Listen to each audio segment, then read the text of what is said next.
À Troyes, la filière textile dans les starting blocks avant les Jeux Olympiques. Exemple avec l'entreprise Lafitte et sa marque Springart. À l'approche de Paris 2024, cette société familiale a lancé une collection de vêtements de sport spécial JO. Elle est destinée aux athlètes mais aussi aux particuliers. Une gamme qui mise sur des technologies novatrices. Au cœur du show L'Effet Aube, il y a quelques jours, un défilé de 40 créateurs. Une marque troyenne sort de l'ombre, Springart et ses vêtements conçus pour Paris 2024. Mitaine tricolore pour maillot quart de zip, celui qui se cache derrière cette nouvelle collection est un jeune homme de 23 ans, Arthur Berthelin. Il connaît bien les attentes des sportifs, il a longtemps rêvé du haut niveau en athlétisme. Parallèlement, issu de la famille qui gère la société Lafitte, il a déposé la marque Springart dès 2016. Je me suis rendu compte que j'aurais jamais eu le niveau de toute façon pour faire les JO.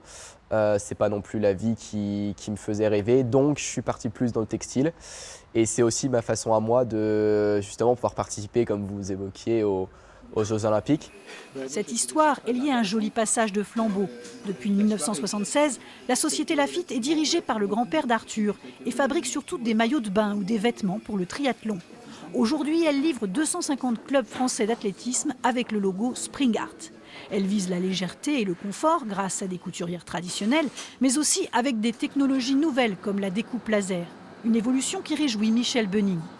C'est effectivement très important pour eux. Pour moi, pour le personnel, parce que bon, ça maintient l'outil de production. Et non seulement ça le maintient, mais ça le développe. Moi, j'ai une approche plutôt technique dans le domaine de la production. Lui, il a plus une approche commerciale et créative. Et quelque chose qui peut être sympa pour rappeler le drapeau à la rigueur, c'est de faire garder ces bandes-là, mais les texturer un peu à la façon de la Juventus. Pour les JO de Tokyo, la marque avait déjà habillé les coureurs maliens et togolais. À Paris, elle espère habiller une vingtaine de nations, notamment d'Afrique et d'Amérique latine.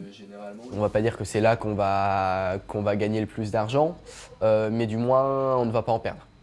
On a vraiment cet objectif de rentabilité, d'aider les pays, les accompagner aussi bien sur la partie textile qu'un petit peu de communication, faire connaître leur pays en France.